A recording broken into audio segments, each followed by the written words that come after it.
बिस्मिल्लाहिर्रहमानिर्रहीम। आज इस वीडियो में मैं आप लोगों को सिखाने वाला हूं कि जब आपके फ्रिज में गैस लीकेज के इश्यूज़ आ जाएं तो उसको आप किस तरीके से चेक कर सकते हैं। ये देख सकते हैं कि आप इस वक्त मैं जहां फिंगर लगा रहा हूं, आप अगर मेरी फिंगर पर गौर करेंगे तो देखें आपको बिल्कुल वाज़ेह नज़र आ रहा है कि गैस लीकेज जब होता है तो इस तरीके से फ्रिज के पीछे बैक साइड पर जो पाइप होते हैं इस तरीके से ऑयल वहाँ से लीकेज होता है।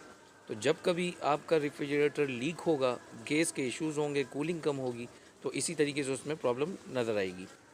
और सेकेंडली आप देख सकते हैं कि मैंने इसको अभी इंस्पेक्शन किया है और इसकी रिले जल गई थी।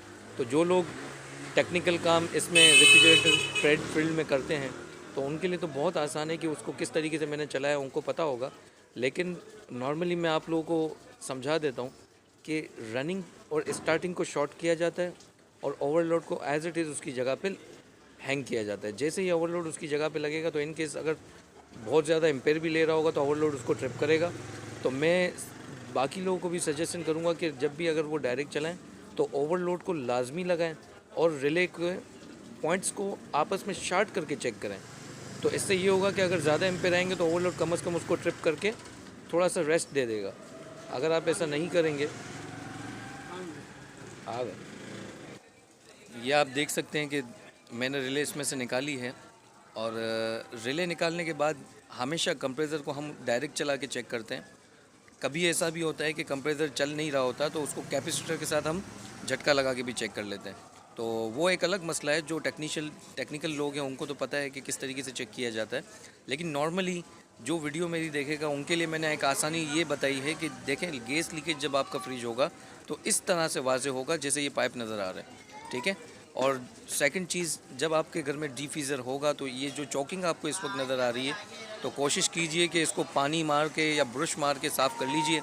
अगर आप इसको पानी इस जाली की तरफ मारेंगे तो नो डाउट कोई इशू नहीं है, आप बिल्कुल मार सकते हैं, कोई करंट का ख़तरा नहीं है।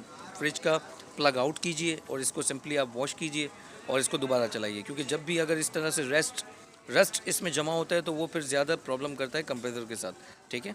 कंप्रेसर हीट हो जाता है, उसकी एयर थ्रो आउट नहीं हो रही होती है, इसकी वजह से ज़्यादा प्रॉब्लम बनती है।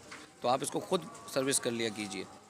तो पाइपिंग देख लें, जबकि जो पाइप लीक है उसके अलावा जितने भी पाइप हैं वो सब के सब देखें आप, बिल्कुल मट्टी नज़र आ रही है लेकिन ऑयल किसी एक पाइप पर भी नज़र नहीं आ रहा।